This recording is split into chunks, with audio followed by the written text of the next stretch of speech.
This is Amy from Springfield, Missouri, an avid baker who had to shut down her bakery in February 2021. But in spite of shutting her store, she still earns $4,000 per month from it. How?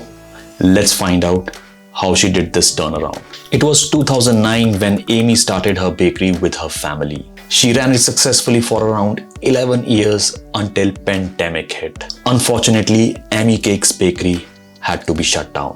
But Amy decided to give it a twist. She decided to turn it into a recipe blog and quickly bought a domain, amycakesbakes.com. She redirected amycakesbakery.com to the new domain, amycakesbakes.com. Why? Because she wanted to divert all the traffics and backlinks she have acquired in the last 11 years to be directed towards her new recipe blog.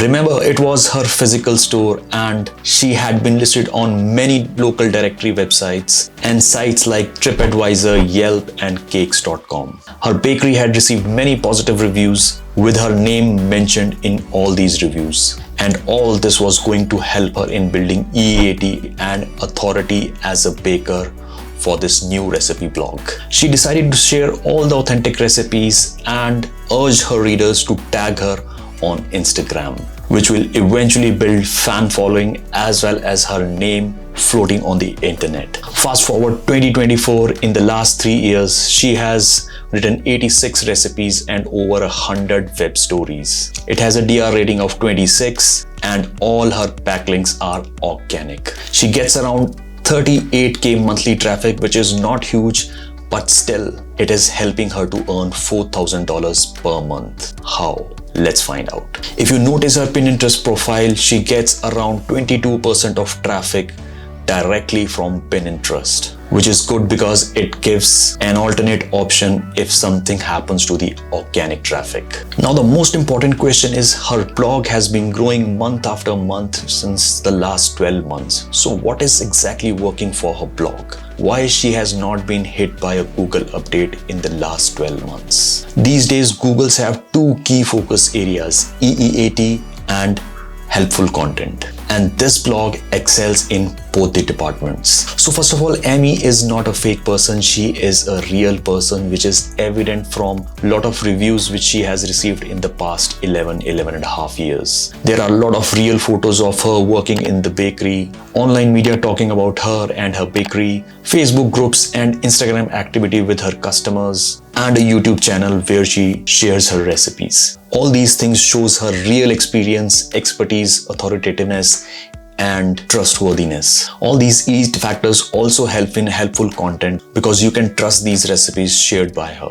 Moreover, you can see she shares original photos, videos on YouTube channel, how she's preparing, how she's baking. She shares all the steps with supporting photos and videos. All her recipes are human written with no AI help. It not only engages readers and is actually helpful to those who want to try these recipes. This is what we call a helpful content. If you see SEMrush data, 87% of our articles are informational in nature, which is again what helps in Google's eyes. And also, if you look at the top pages and top keywords for which she is ranking, the traffic is equally distributed. So there are no one or two articles where you're getting a lot of traffic. Every article is getting traffic and it is equally distributed among many articles. If in a given situation, if she does get hit by a Google update and one or two articles get affected, it is not going to make much difference in the overall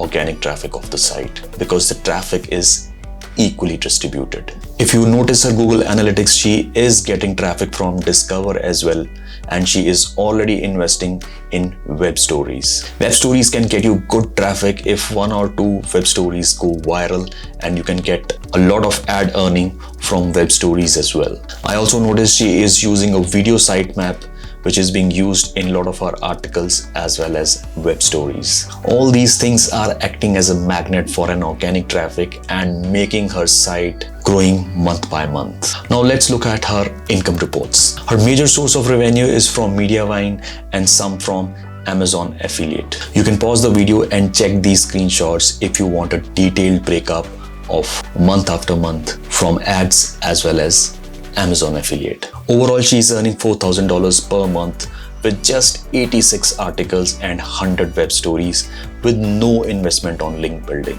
Why? Because she is an authentic, real person sharing real recipes, sharing real photos and videos. There is an ample proof about her being a baker on the web on many authoritative sites like TripAdvisor, Yelp, Cakes.com.